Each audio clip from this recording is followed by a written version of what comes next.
오늘은 중대재해처벌법이 시행된 지 꼭 1년이 되는 날입니다.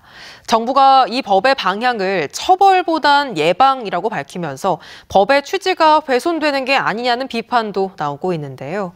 그렇다면 중대재해가 일어난 현장의 노동자들은 어떻게 생각하고 있을까요? 서창우 기자가 들어봤습니다.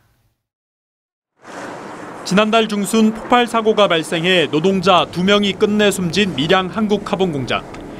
로켓 발판에 쓰이는 단열재를 만드는 작업을 하던 중 열을 식히는 기계에 냉각팬이 고장나자 강제 개방하다 터져버린 겁니다.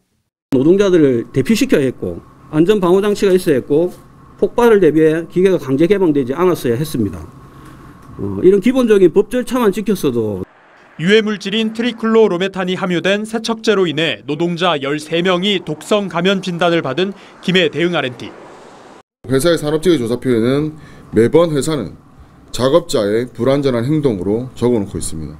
회사는 전혀 잘못이 없다는 겁니다. 이 부분에 대해서는. 이처럼 지난해 경남에서 일어난 중대재해 사고만 모두 56건.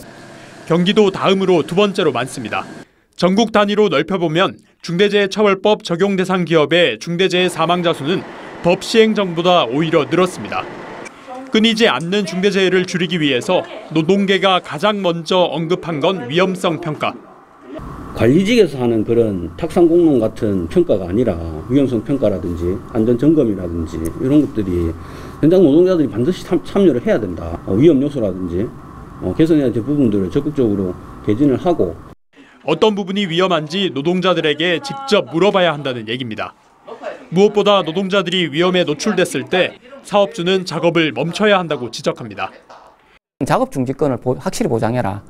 그러니까 그 100% 처음에 그 구축을 다 못해요. 그럼 중간중간 틈이 있어요. 위험하면 그냥 작업을 하지 마. 그리고 불이익 없어. 만약에 불이익 주면 사업주에 대한 처벌을 더욱 강화시키는. 그러면서 정부가 재해 예방 방식을 처벌이 아닌 자율 규제와 예방 중심으로 바꾸려고 한 것에 대해서도 비판했습니다. 노동자가 아닌 경영자가 우선된다는 겁니다. 돈 지급이나 재정은 어차피 회사가 관리하기 때문에 돈이 많이 들어서 못 해주겠다면 끝인 거거든요. 그럼 결국은 노사 자율이 아니라 사측 의견대로 다 따라갈 수밖에 없는 거고. 중대재해처벌법이 시행된 지 1년이 흘렀지만 노동자들은 여전히 똑같다는 말을 되풀이하고 있습니다.